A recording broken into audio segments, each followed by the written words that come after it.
প্রশ্ন উঠেছিল, এক হচ্ছে বিশ্ববিদ্যালয় কর্তৃপক্ষের ভূমিকা নিয়ে, প্রশ্ন উঠেছিল পুলিশের ভূমিকা নিয়ে প্রথম দিন রাত্রি থেকেই।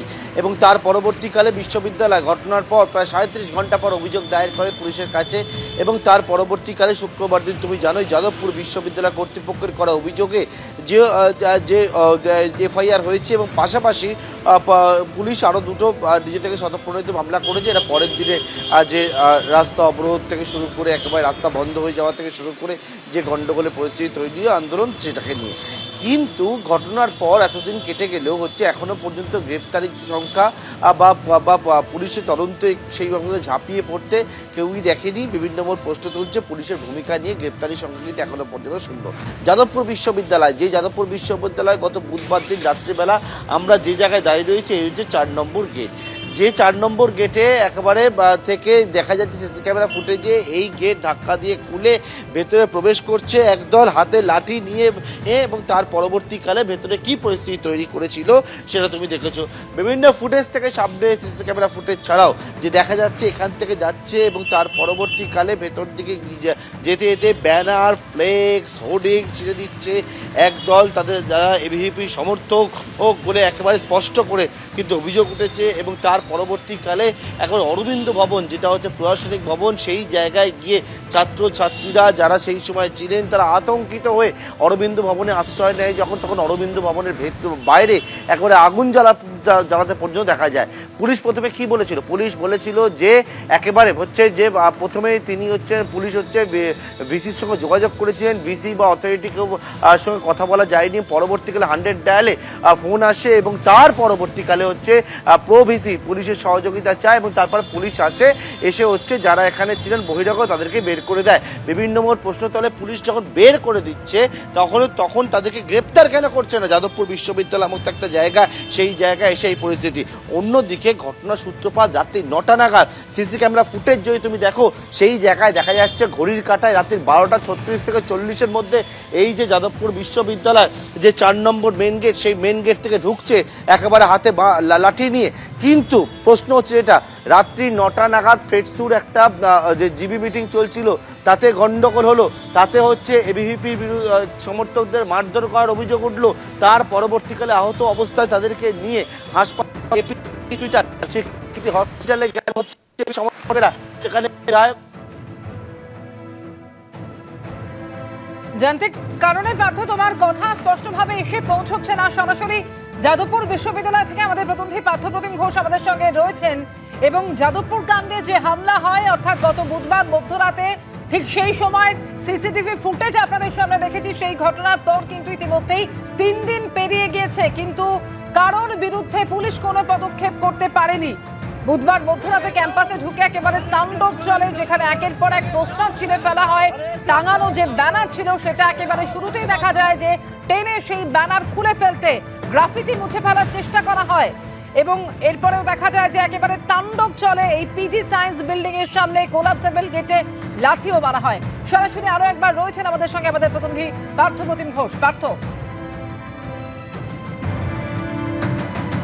দেখো যে কথা তোমায় বলছিলাম, রাত্রি 9টার সময় হচ্ছে ফেডসুর একটা জেবি মিটিং, সেই জেবি মিটিং নিয়ে গন্ডগোল এবং তার পরবর্তীকালে হচ্ছে যে তারা হাসপাতালে গেল আহত অবস্থায়। তার পরবর্তীকালে সেখানে একটা উত্তেজনা পরিস্থিতি তৈরি হলো।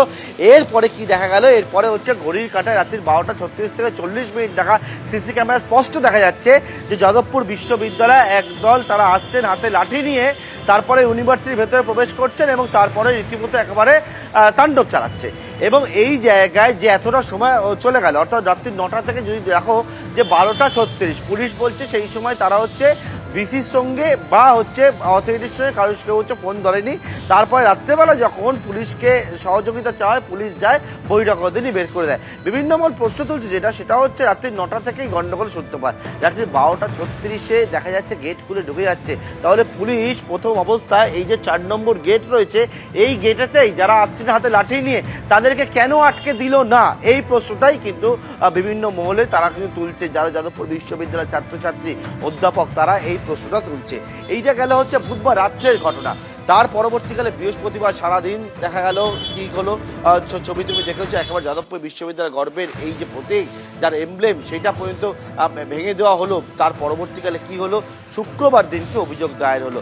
শুক্রবার অভিযোগ দায়ের করার পর হচ্ছে শনিবার সারাদিন চলে যাওয়ার পর আজ এখনো পর্যন্ত যেটা আমরা জানতে পারছি যে এই বিভিন্ন মহল প্রশ্ন তুলছে যে পুলিশের তদন্তের যে নিয়েই তারা প্রশ্ন তুলছে। এখন পুলিশ করে। একেবারে ধন্যবাদ পার্থ তোমাকে। আর যাদবপুরের এই ঘটনার পর হুঁশিয়ারি দিলেন মুখ্যমন্ত্রী শুভেন্দু অধিকারী।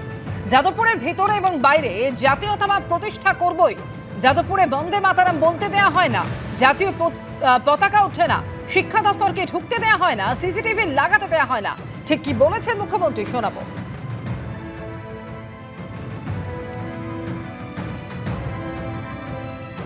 যাদবপুরে জানেন বন্দে মাতরম বলতে দেওয়া হয় না, যাদবপুরে জানেন জাতীয় পতাকা ওঠে না, যাদবপুরে জানেন শিক্ষা দপ্তরকে ঢুকতে দেওয়া হয় না, যাদবপুরে জানেন সিসিটিভি লাগাতে দেওয়া হয় না।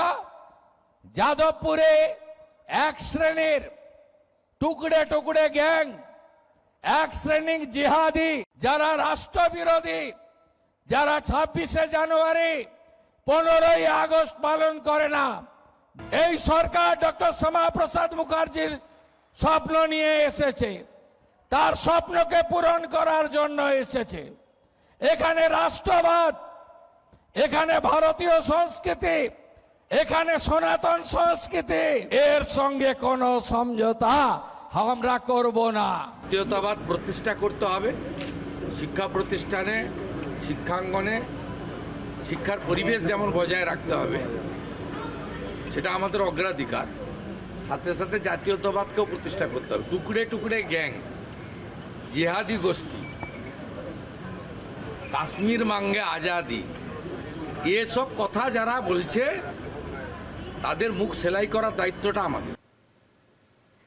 যাদবপুর বিশ্ববিদ্যালয়ে তাণ্ডবের ঘটনায় বা প্রাক্তন উপাচার্যের বিরুদ্ধে সরব হলো জুটা। গণ্ডগোলের সময় ঘটনাস্থলে ছিলেন প্রাক্তন উপাচার্য বুদ্ধদেব সাহু। অভিযোগ, জুটার সভাপতি পার্থপ্রতিম রায়ের। প্রাক্তন উপাচার্য, তাকে তদন্তের আওতায় আনা হোক, এমনও দাবি জুটার।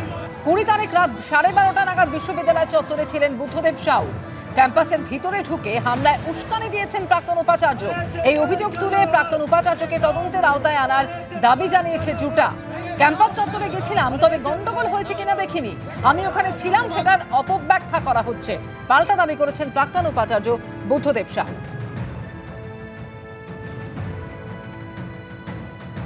একজন অধ্যাপক, বিশ্ববিদ্যালয়ের প্রাক্তন উপাচার্য, তিনি পুরো এই ঘটনার পেছনে কি মাস্টার মাইন্ড, এই অভিযোগ কিন্তু আসছে বিশ্ববিদ্যালয়ের অন্দর থেকে।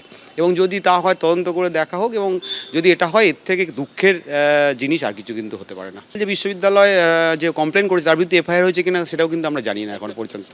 হ্যাঁ, কিন্তু সেটাও কিন্তু আমরা জানি না যে হয়েছে কিনা অজ্ঞাত পরিচয়, কারণ সিসিটিভি ফুটেজ তো আছে, পুলিশের কাছেও নিশ্চয়ই আছে, তো বিশ্ববিদ্যালয়ে নিশ্চয়ই দিয়েছে বা পুলিশের কাছে আছে, তো সেখান থেকে তো শনাক্ত না করার কিছু নেই যে কারা ছিলেন।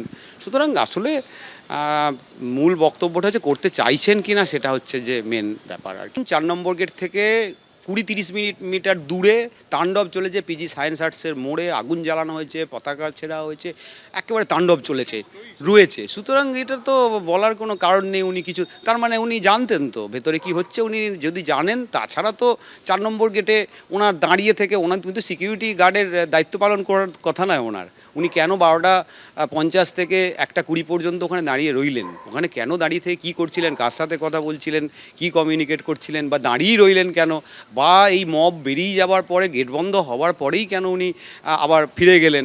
এই পুরো ঘটনা তদন্তের আওতায় আসা উচিত। এবিভিপির কিছু জনকে চিনি, তাদেরকে ওখানে দেখিনি। অন্যান্য ছাত্ররা কি বাইরের থেকে সেটা আমি জানি না, তাহলে সেটাও তো সিসিটিভি ফুটেজে আছে, ওখানে অনেক ছাত্র ছিল, তাহলে সেটাকে দেখুক। এবারে হঠাৎ করে তারপরে যখন ওরা বললো তখন তো 4 নম্বর গেটে, এবারে 4 নম্বর গেটে যখন আসলাম তখন হচ্ছে গিয়ে বললো যে সর্বরী ম্যাম এসছেন, থানায় এফআইআর করছেন। তো আমি থানা থেকে গেলাম, তারপরে ওখানে সর্বরী ম্যামের সঙ্গে একটু কথা বললাম। উনি বললেন যে স্যার এটা কি হচ্ছে, যাদবপুর ইউনিভার্সিটিতে আপনারা আছেন। আমি বললাম আমরা যাদবপুর ইউনিভার্সিটি আছি, আপনারা তো সরকারে আছেন, আপনাদের কোনো দায়িত্ব নেই। এখানে গন্ডগোল হচ্ছে, আপনাদের কাছে কোনো খবর নেই কেন? সেও তো দেখেছে। তাহলে আমি তো বলবো সেই তাণ্ডবের জন্য উনিও দায়ী। তার কারণ কি, উনি বাড়িতে তাকে সরষে তেল ঘুমোচ্ছিলেন, আর হচ্ছে কি সম্ভবত একদল ছাত্রদেরকে ইনস্ট্রিক্ট করছিলেন ওভার ফোন, সেটা কাজ করেনি বলে তারপরে আমি গিয়েছিলাম বলে ডাই ডাউন করে গেছে বলে উনার এখন হৃদয়ে আঘাত লেগেছে। আসলে উনারা চাইছিলেন একটা ছাত্র মারা যাক। এখানে বেশ কিছু শিক্ষক আছে, এই রাজেশ্বর সিনহাটি এনারাও সেই কমিটিতে ছিল, এবং সেখানে সেটাকে পুরো একটা ভুল পথে চালিত করছে। আজকেরও সেই ছাত্রগুলোর কোনো হয়নি, প্রকৃত তদন্ত হয়নি। এবিপি আনন্দ, এগিয়ে থাকে, এগিয়ে রাখে।